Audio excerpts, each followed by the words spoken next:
May mga tao dito nga nagasalig nga sila gid lang ang matarong, kag nakatamay sila sa iban. Gani gitsugiran sila ni Jesus sining paanggid. May duwa ka tawo nga nagkadto sa templo sa pagpangamuyo.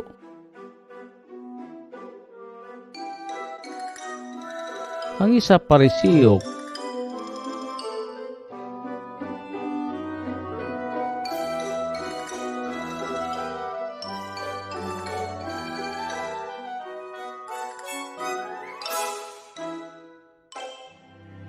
kag ang isa malugsukot sang buhit.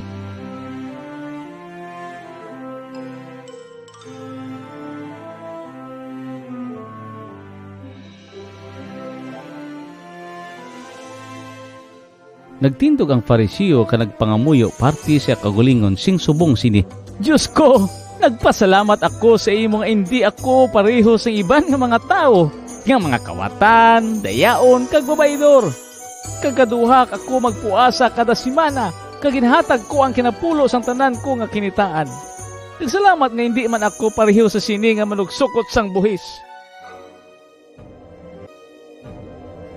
Ang manugsukot sang buhis nagtindog sa malayo, kag hindi gani siya magtangla sa langit, kundi ginapukpok niyang iyang dugan sa paghinulsol nga nagasiling, Diyos ko, kaluoy ako nga makasasala.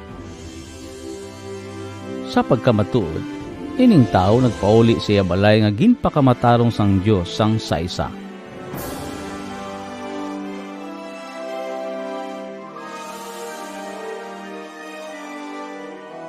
Kay bisan sinong nagapataas ang iya kaugalingon, paubuson sang Diyos. Pero ang nagapaubos ang iya kaugalingon pagapataason.